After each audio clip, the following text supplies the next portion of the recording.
Hello, and welcome to a short tutorial on how to edit your debate videos in iMovie. The first step is to retrieve your raw footage from PhotoBooth. So in PhotoBooth, right-click or secondary click on your video and choose Export. In the menu that pops up, save your video somewhere that you will be able to find it and give it a good name, like Debate. Make sure that you do not delete the .mov extension from the name of video. Then click Save. Next, open iMovie. iMovie can take a long time to load, so I already have it open, but you can search for it in the Spotlight tool. The next thing we want to do is import the video that we just retrieved from PhotoBooth. So we'll click on the Import button.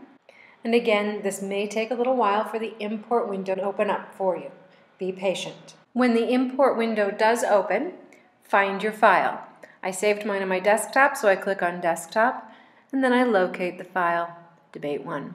Before I finish, I want to make sure that I am importing the video into a new event.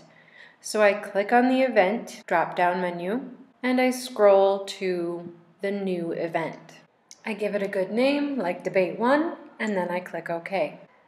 Then it's time to click on Import Selected at the bottom of the screen so that it can import the video into iMovie. As you can see, when it's finally imported, it is located in the upper area of the screen, and it's listed in your event library as Debate 1. Under the Adjust Thumbnail Appearance menu, make sure that Show Waveforms is on. You want to be able to see the waveforms below the video so you know when you're speaking in the audio. Now we're ready to create the project. So we click on the Create button and choose Movie.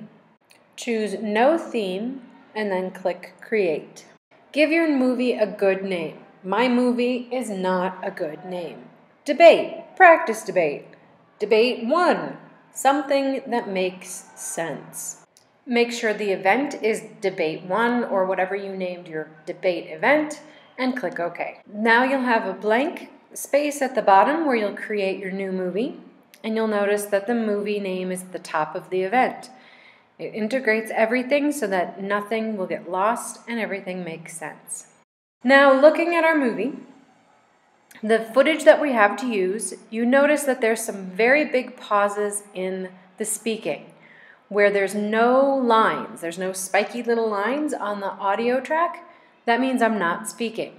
There may be small indications of background noise or something like that, but you can tell that I'm not speaking. We want to add the areas that I am speaking to the video. So I click and drag to create a box around the area where I can see all the spiky little lines that I am speaking. And then I click on the plus button to add it to the timeline. Then I continue by selecting the next section. Click and drag to create a box around the section that has all the spiky little lines, and then clicking on the plus sign to add that part of the film. Go through and select the areas that have you speaking and add them to your timeline. Just click and drag to create a box around the area, and then click on the plus sign or drag it from the event into the timeline. Alright, so I've put all the pieces together in my movie, all the places where the waveform indicates that I'm speaking, but it's really still a good idea for me to go through and listen and make sure that I haven't cut myself off anywhere, or if I have a very long pause in what I'm saying, I can cut that out too.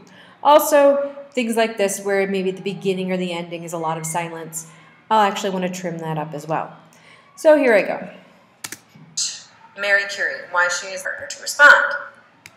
Okay, so that was my introduction. Wasn't a very good introduction, but I'm going to cut off a little bit at the end here, again, because I just don't need empty, non-speaking space in my video.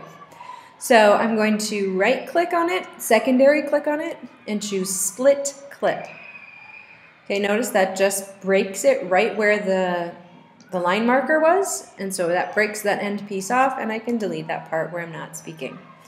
Just hit the delete key on my keyboard, or I can right-click and choose delete. So then I listen again. Mary Curie, why she is the most important person in history. This is a good observation. I accidentally put that part in twice. You can actually even look at the waveform and see that it's the same thing. I could hear that it was the same thing too. So I'll just delete that one out entirely. Click on the delete key. Okay, here we go again. Okay, so my partner or my debate opponent has finished their opening remarks, and now we're pausing for Ms. Michelli to write notes about our part of the debate. So there's a pause again.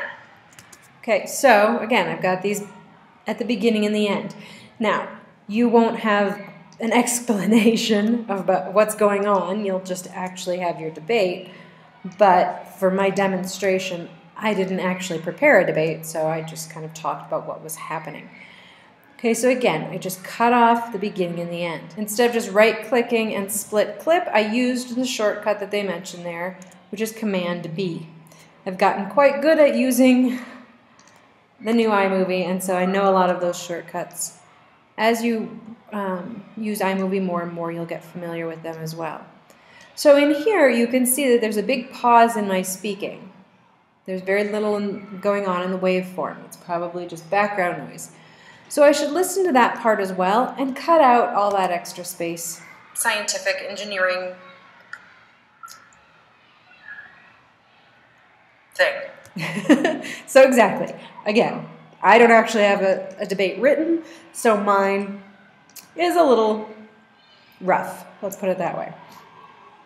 So then I'm just going to, again, splitting the clip and deleting out that part. So now it doesn't look like I completely... thing. It does look like I completely forgot what I was saying, but it's a little less bad than it was.